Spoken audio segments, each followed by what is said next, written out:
Now we're going to prepare our crispy citrus glazed salmon.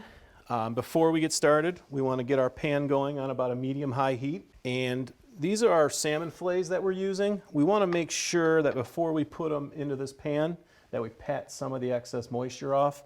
That'll help get the crispiness on the outside, and it'll prevent the fish from steaming, basically, which is kind of a bad thing. So we're going to go ahead. I'm just going to kind of clean these up a little bit, make sure they're nice and dry.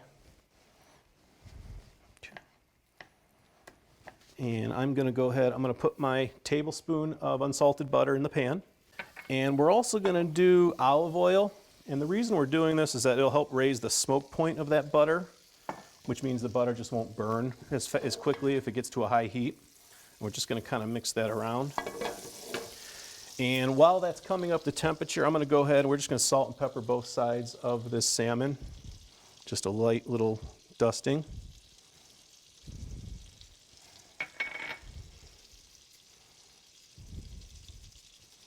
Okay, I'm going to go ahead and flip them over.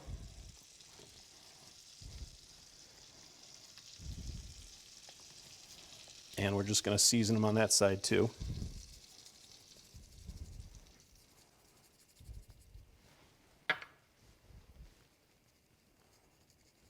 Now that our oil should be nice and hot here, we're just going to mix it around one more time. And when we do this salmon, there's two sides to it. One side you'll see has kind of this dark skin side, and the other side is just, the clean presentation side. That's the side that we're going to put down first. That way when we tray it up or plate it up, you'll see the nicer side of the fish.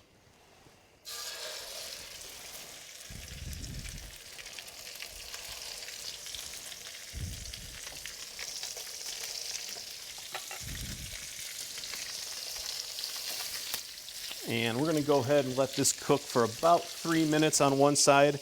We're going to want to make sure our heat is nice and high so we get a good crispy finish on it.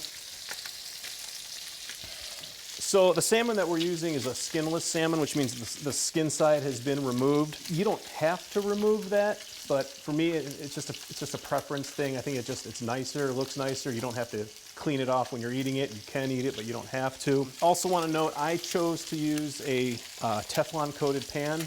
It helps just from that fish sticking when I go to flip it. If you don't have a Teflon pan, certainly use a heavy bottom stainless or something like that, but you just want to make sure that pan is nice and hot when that salmon goes into that oil, because it'll end up sticking and it'll give you a challenge, getting it off the bottom of that pan. This has been cooking for about 3 minutes now. We're going to go ahead and flip these onto the other side. And it's going to be smoking a little bit, that's a good sign. That means your pan is nice and hot.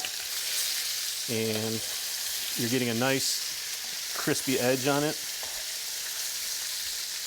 And we're going to go ahead and let that cook for about 3 more minutes. If I was serving this as my entree, I'd probably serve it with like a crisp white wine. A Sauvignon Blanc, a Chablis works really well. These are about ready, so I'm going to go ahead and get these plated up.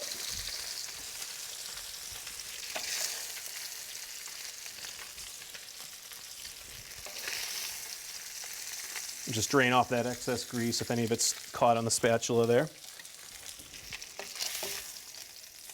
Okay. And then I'm just going to lower the heat on this just a little because this is a little bit warm here.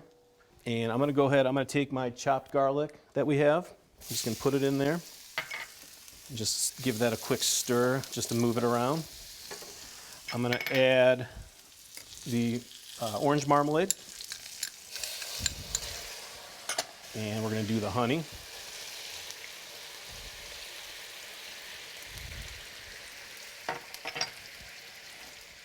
Now I'm going to add the soy sauce. And then a little bit of red wine vinegar.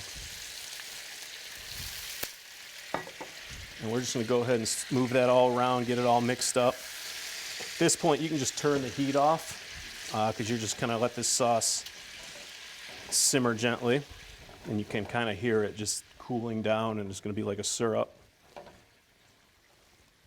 And then we're just going to take that sauce, now that it's nice and mixed together, and we're going to just drizzle a little bit of it right over the fish.